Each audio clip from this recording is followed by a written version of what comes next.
Welcome to Racing Smarts, where we take your questions and turn them miraculously into answers.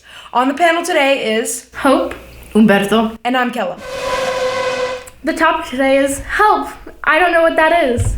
Today we are looking to answer those burning questions about cars. You know, the ones you've been afraid to ask because you think everyone knows and you don't want them to know that you don't know. Yes, I knew that. In order to keep the pressure off, all callers are being asked to use fake names. This is a great way to protect the identity of the uninformed. What's your name? Okay, enough of that. Let's take our first call. Hi, this is Bill Gates. What's up with horsepower? It's a car. Well, Billy, maybe you should Google it.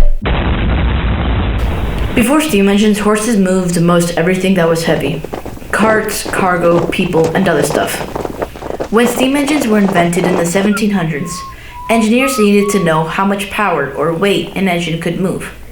The only thing to compare it to was a horse. So they came up with a formula. One horse can lift 33,000 pounds, 1 foot, in 1 minute. 1 horsepower. Run if you know it's good for you! Well, there is one more thing. A lot of horsepower doesn't necessarily mean a lot of speed. Some of the highest horsepower engines pull a lot of weight really slow.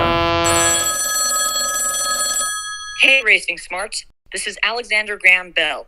How does an engine work? Alex, thanks for phoning in that question. It can get a bit complex, but here are the basics. While there are lots of electric vehicles out there, most cars still run on internal combustion engines. That means they burn gas or diesel to move the parts of an engine, which then turn the wheels, and you move. That's right, it's heat that makes it happen. Gas is burned in the engine when tiny sparks light your fuel. That little explosion pushes down the pistons, turning a crankshaft. Think of the explosion as your body's energy, and the crankshaft as your legs. Push the pistons down, and you move your legs forward. Do this over and over again, and you continue to move.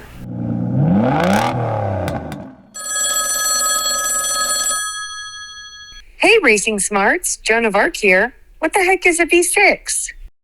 Joan, this is what I call a burning question. Engine design is constantly changing, as engineers find a way to make it lighter, faster, or more efficient. A V6 is just one example of engine evolution. You can ask him questions now. Humberto, break it down for us. We know that pistons move an engine forward. These pistons are inside cylinders which contain the heat and push the piston up and down. An engine can have any number of cylinders, but the most popular for cars are 4, 6, or 8. The V in a V6 engine refers to the shape that the cylinders are positioned in this case, a V. The 6 refers to how many cylinders or pistons there are, in this case, 6. Generally, the more cylinders you have, the more fuel you burn, and the faster you go. Well, that's all we have time for today. Make sure to subscribe to Travelparkourist, and we'll let you know when the next Racing Smarts episode comes out.